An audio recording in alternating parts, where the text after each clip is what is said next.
For the past 40 years, the UK has not had a left-wing government. Charitably, we could claim it's had a centrist government, but never left. And I would put it to you that the reason is not because the UK doesn't like left-wing policies. Just look at the furore over the suggestion that the NHS might be privatised. But rather because of a myth that's been perpetuated by the right and which benefits the right. Here's the thing.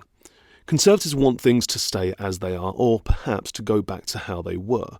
Both of those are very much known quantities. We know where we are and we know where we were. What this means is that Conservatives will always be largely in agreement with each other. On the other side of the coin, you have Progressives, and Progressives want things to be better. The problem is that better is an unknown quantity and different people have different ideas of how to get to better and of what better means.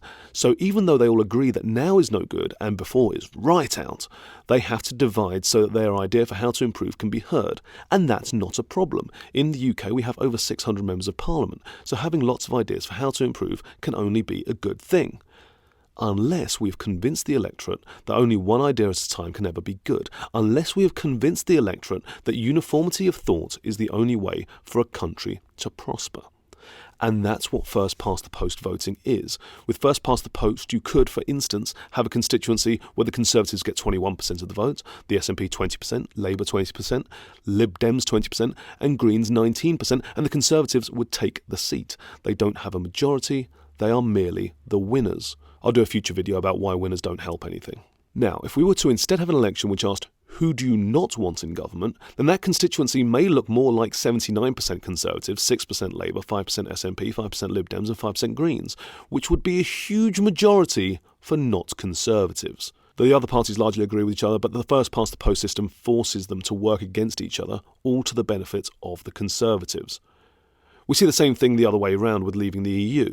I have a whole video about this, but to put it simply, there are many ways to leave the EU, but only one way to stay. Even if we were to get Brexit done, we would still have years of cleaning up the mess it would leave, whereas if we were to stay, we would just go back to normal. Anybody who is tired of Brexit should really be wanting to remain. The point here is that if we were to have run the referendum like we run our general elections, we would have had 5 leave options and 1 remain option, and the leave options would have been slaughtered.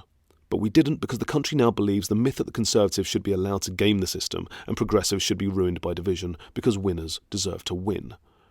So what are we getting at here?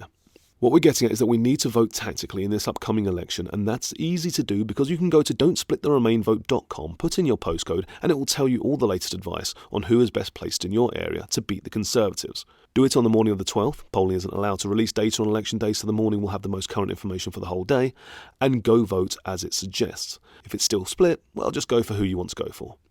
And if you just wanted to know what to do, you can stop here. If you want to go a bit deeper, let's address some complaints about this advice. But that website's telling me to vote Lib Dem when Labour did better last time round. Yes, those websites try to use current polling data along with past performance to work out who is going to do best in that constituency. A standard version of this would be an area where last time round the Conservatives got 40%, Labour 35% and the Lib Dems 25%. So by past performance alone, you would be right thinking that Labour is the easy win. However, now let's imagine that this is a London constituency that voted Remain and that the Lib Dems are fielding a former Tory MP that defected because of Brexit.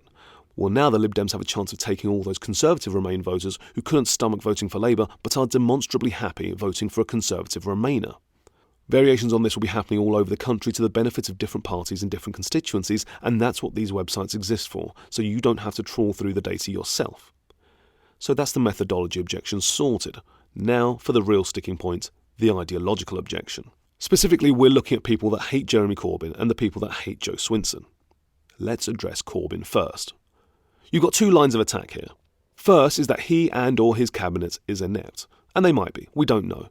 It could be that they don't perform well in interviews, but they do in implementing policy. What we do know is that they are well-intentioned and they are trying to improve things. The Conservatives, however, may be good at implementing policy, but it is policy that is actively harmful to society, and actually, are they that good at implementing it? When they claim that they will implement something good, they either implement it poorly to sabotage it, or do like all those starter homes they were supposed to build and just not bother. And lest we forget that for every Diane Abbott, there is a Chris Grayling. So the ineptitude attack is disingenuous. Everybody's inept, so you should go with the people willing to try to do good. But you might say that Labour policies aren't good and are actually communist policies that will cause the winter of discontent. First off, the winter of discontent was caused by an oil crash and fighting with unions. Secondly, while communism may or may not be Corbyn's end goal, his current policy basically makes us Scandinavian. You know, those countries where everything's really expensive but nobody cares because essential things are free and they all make lots of money anyway. The other attack is the whole anti-Semitism and conspiring with terrorists bit. Conspiring with terrorists is the easy one to address because all politicians will have to talk to unsavoury individuals in the course of their careers. Hell, most of them have been recorded calling Boris Johnson an honourable friend.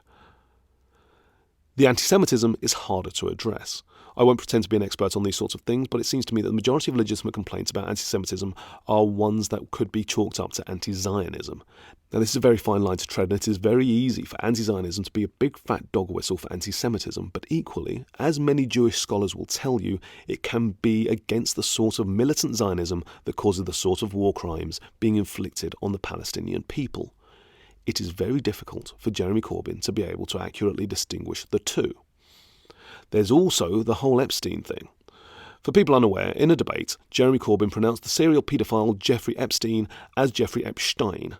Now, personally, I would have been inclined to pronounce it Epstein because I know enough German to know how to pronounce that name. I have heard it pronounced correctly before, but sex offenders don't get the luxury of me pronouncing their name the way they want me to. Now, if I were being charitable to Jeremy Corbyn, I would say that he might be doing the same thing, except that his understanding of how to pronounce that name comes from the large Jewish community in his constituency, as opposed to a couple of months on Duolingo. If I weren't being charitable, I would say that Jewish community is all the more reason why he should have known how much that would have sounded like a dog whistle to less trusting sorts of Jewish persons or more accepting sorts of anti-Semites. It's all very complicated. That being said, we do know that the Tory party, including the Brexit Party candidates that have recently jumped ship to the Tories, has well-documented xenophobic streaks in it. And when it goes anti-Semitic, it's along the lines of Jacob Rees-Mogg calling people Illuminati, which is one of those good old-fashioned straight anti-Semitic tropes that really doesn't invite much speculation. Or Priti Patel complaining about North London elites. Remember that large Jewish community in Jeremy Corbyn's North London constituency? The idea that you can tar Labour with the anti-Semitic brush without doing the same and more to the Tories is ludicrous. OK, so what about Jo Swinson?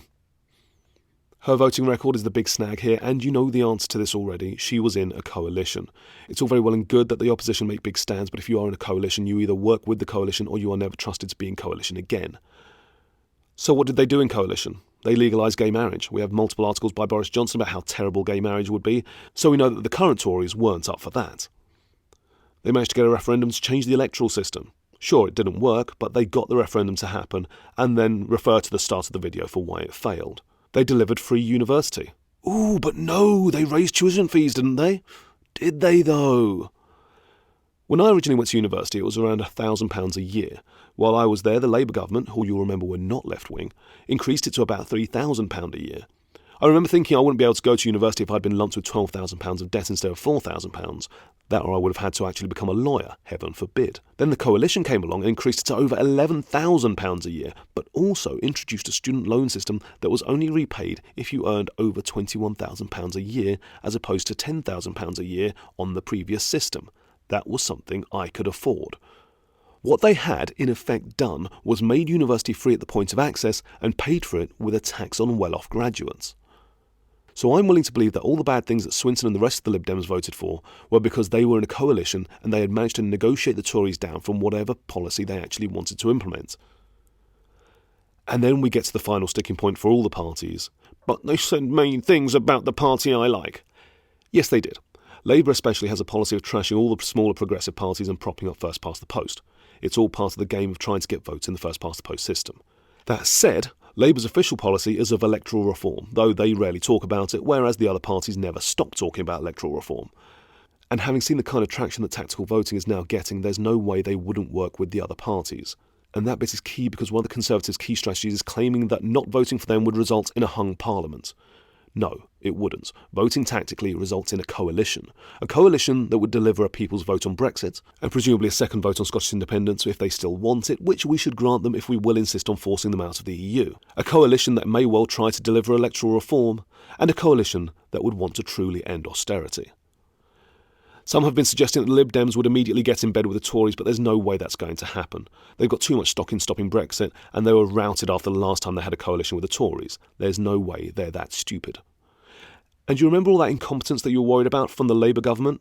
Now you've got a government headed by Labour, but with the SNP, Lib Dem and Green voices in there tempering it, coming up with a better future together. A government that proves that coalition works. A government that might make people think that perhaps first past the post isn't a good plan. Heck, maybe that proportional representation is a good plan. We can but dream. As for me, I'm voting in South Basildon, so I may as well piss in the ballot box for all the good it will do. If I'm feeling particularly hopeful, I might vote Labour, but I may well vote Green so that they see some support from places where tactical voting won't help.